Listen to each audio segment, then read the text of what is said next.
you guys come to form your band, and how did you come up with the name of the band? General, we were hanging out at a pizza parlor one day, and we're like, yo, we're just gonna do some music, all right? Cool? Nah, hardly. Yeah, I went to high school together. I think I was your first friend when you moved from Philly to Jersey. Yeah, he was my first friend when I moved from Philly to Jersey. And, it's true. He was literally one of the first people I met, and we started rapping, and it became a hobby. But ever since the whole social media networking platform came along, then we started to take it serious because we started, you know, gaining a lot of fans and getting a lot of support from people. And yeah, everybody was like from the South Jersey, Philadelphia area, so it kind of was an opportunity for different towns with different backgrounds to come together and work on a project with like mutual goals. So it worked out well. Now we're a happy family. Give me a hug. Come on. How did you come up with the name of your band? I don't want to mispronounce it, so if you could say it. DaCav5. Okay. It actually started out. Well, we actually were just kind of a bunch of kids rapping in high school, and we came up with the cavalry, which is kind of like the whole military mind state, the fact that anybody who could possibly rap would come together and we would do shows and you know, perform in school, whatever we could. And then as it developed, this guy was like, we got to shorten this whole name. So he came up with the DaCav5, and then it just stuck, and you know, people got with it. How would you describe your sound? Awesome. I think we're eclectic. You know, we don't really stay inside the box too much with one style of music. We're inspired by a lot. He comes from a hardcore background. I come from more like an underground hip hop background. These cats worked at a top 40 radio station for a while. Kristen's very like all over the place with her music inspiration. So for us, we didn't want to just make one style of music. We want to constantly, you know, push it a little bit further and blend different styles together. So it's upbeat, high energy, club party music, but you know, there's roots in hip hop, pop. Do you get any comparisons to other bands out there? Like maybe the Black Eyed Peas or something? Do you think it's an accurate comparison, or do you think there's some differences that, you know, really make you guys unique? I think naturally people are going to say, oh, Black Eyed Peas, just based upon the fact that, you know, there's a female vocalist and there's, you know, an eclectic group of people from different backgrounds. But realistically, like, we don't really, I think we're on a different lyrical, you know, lane than they would be. And I think that our content's a little bit different than theirs.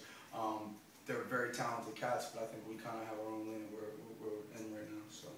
You mentioned that you guys all have different music influence, music back. What influences you? What kind of music were you listening to? Give me some artists. Give me some songs. Give me some albums. The soundtrack to your life. Anything from old school Pantera to like Madball and like, you know, street punk and hardcore. Everything. I'm all over the place. Believe it or not, hip hop is probably my least favorite genre of music. I like to listen to like a lot of oldies just to cleanse my ears and listen to some original music. Right. Anything pop, top 40, just if it's hot, it's hot. Right. I think, I mean, I came from like a doo-wop background. That's what my father raised me on. Wow. But I listen to everything. Like, my playlist is so odd. They'll hear my playlist on iTunes and they'll be like, what the hell? It goes from like Rush to Buju Banton to like, you know, Steve Aoki. So it's kind of like, you know, I listen to a lot of electro and house music right now. That's kind of the lane I'm in the most. But I listen to a lot of classic rock and old school hip hop. Like 90s hip hop is where I was at because that's when cats were really spitting heavy. Right. That's lost. Right. I mean, I'm pretty much the same as him. I like a lot of hardcore music, a lot of All Time Low. I mean, pop music. No, it's not like that. It's not like that. No, I said hardcore music, All Time Low, like emo, pop punk, like just different stuff. How do you handle being the only girl amongst these guys? You know, I mean, I guess I'm used to it because I was always that girl that hung around a lot of guys. Right. It's you know, I have my tough days. Right. She has her great days too. It's always good to have that male advice in her life. Got it. What are you listening to? Me and him are along the same lines. I mean, we both work at the top 40 radio station, so I can listen to anything from Ludacris to Eminem to Lady Gaga. I like top 40 pop music, I mean, because that's the lane that we are pretty much currently trying to pursue with our music. So I like to listen to like what else is going on Top 40 radio. But then I'll listen to like Wale, or I'll listen to like underground hip hop randomly. Nice. Now, Dirty Style is out. Tell me about how that song came about, and you know the flavor of it, and what is it about this song that gets you all excited? We were at Dirty Beaches, and he made us start drinking. That's why I put that shot after shot. Yeah, just a lot of shots, man. Shout out to Dirty Beaches. When you go to a session at Dirty Beaches, you better have your next day like a couple hours to recover, because that dude doesn't play around. Was it Svetka? No, it was Kettle One, I thought. He brought out a handle. It was just like, we need some inspiration. Yeah, the cool thing about it is that he can turn his studio into a club. Like, oh, wow. Because it definitely has that party flavor, the whole nine. It's like a Pier 1 gallery, and next thing you know, like, the disco ball falls down from the ceiling, and it's Studio 54. But realistically, we were really looking forward to working on a track with him. We got in the studio, started drinking. And it became a party, and we really just took all of our energy that we would have if we were out and channeled it inside of his one-bedroom apartment and just got wild with it. It was just like, we really wanted to do something that was true to us and the party scene that we're used to and the energy that we're used to. So I think the song was a good reflection and indicative of our character, so it was good. Dirty Style is something we live. It's a lifestyle. Yeah. It's our life. It's your life too. Don't even lie. You know it's your lifestyle. It's our lifestyle. Explain the Dirty Style lifestyle to our viewers. Dirty Style, going out, partying, whether it's you're at a club, whether it's you're partying at a house in the burbs, whether you're, however you get down, Dirty Style. That's pretty much your lifestyle. Like, taking shots of whiskey and chasing them with shots of tequila. So this is a new party anthem, definitely, huh? Absolutely.